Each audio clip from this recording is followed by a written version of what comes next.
The Force Unleashed was definitely better than I expected it to be. I definitely wasn't expecting it to be bad, but I also wasn't expecting to like it as much as I did. Something to keep in mind is that the novel is meant to be the canon telling of the story, and because we follow the POV of Starkiller and Juno Eclipse, the first part of the game where you're Vader on Kashyyyk is not in the book at all. But those events did still happen. It's just presented as a surprise to us, the reader, because it's a surprise to Starkiller, since his memories of it are repressed until he gets to Kashyyyk later on in the story, and he has those visions of the past. The novel did a good job of adapting the boss fights. They were fast paced. From what I can remember of playing the game, going through Felucia, going through Kashyyyk, that was a slog. I didn't like it, but you get past that pretty quickly in the story, and I appreciated that. Though on Kashyyyk, when you're helping out Leia, that did drag on a little bit still. And at the end of the game, it pays off the seeds of the rebellion that were set up in The Revenge of the Sith, where Mon Mothma, Bail Organa, and Bel Iblis, along with Ram Koda, are there establishing the Rebel Alliance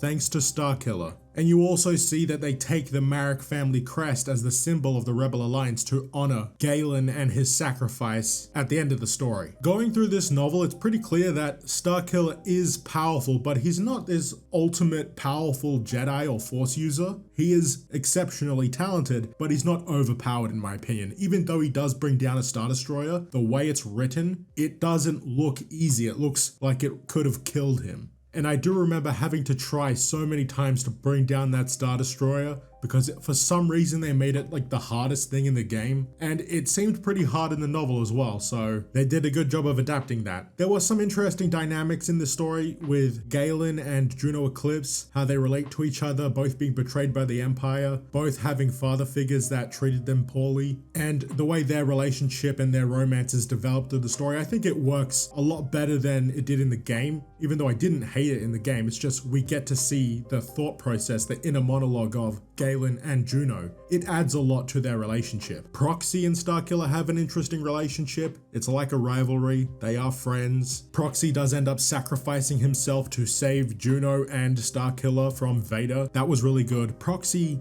can turn into Jedi and use their movesets, and that's how he trains with Starkiller. So when he goes to save Starkiller from Vader, he becomes Kenobi and they have a little fight. We get more Bail Organa and Leia. I love them. I like that Starkiller helped them both out. Maris Brood kidnapped Bail. Starkiller does go end up saving him and sparing Maris Brood's life, and from what I understand, her death is never confirmed after that. So she's out there somewhere. She is the apprentice or Padawan of Shaak Ti, who dies at the hands of Starkiller before this happens on Felucia. And I could be wrong about this, but I'm pretty sure they've changed the way Shaak Ti dies in Disney canon more than once, or it's just not confirmed, but in the EU, this is her canon death. Now I knew that in the sequel, Starkiller was a clone, and I thought that he was a clone in this one as well. After he's thrown out into space and then his body's recovered, I thought that was when he got cloned, and I was expecting a reveal of that in the third act. I was also expecting Juno Eclipse to die in this, but she dies in the second one. I had just remembered it wrong. I was going to play the game again, but I think I'll wait to make a longer video about this and go over the art of the making of,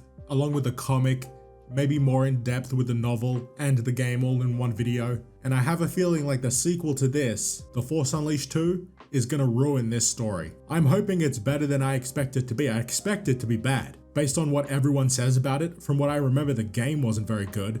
I doubt the novel is going to be very good either. I don't like the idea of Galen Marek coming back as a clone, and Juno dying. That's bullshit. I don't like that either. When it comes to the game and why Starkiller changed the color of his lightsaber or why he dressed as a Jedi, I'm not sure if it's actually stated why he does that, but I like how it's done in the novel where, well, he's gonna act like a Jedi, so he's gonna dress like one, and he just starts using Ram Koda's lightsaber, and that's why he looks like a Jedi, instead of using his red blade. I just like that. I'm not sure if that's part of the game or not, but I thought it was neat. Because I remember like changing your outfit and changing the color of your saber was a part of the game that I enjoyed doing. I like getting those options, and that's the extent of it in the novel. That's all I really have to say about it so far. Let me know what you guys think if you've read it, or if you've played the game. Do you remember what it was like when you played it for the first time? I got it on the PSP, and that's the first version of the game I played. I remember liking it a lot. I thought it was awesome. And I have a feeling like people think more about the gameplay of The Force Unleashed than they do about the actual story, and because of that I think maybe the story is a little underrated in the fandom. Currently going through Shadows of the Empire.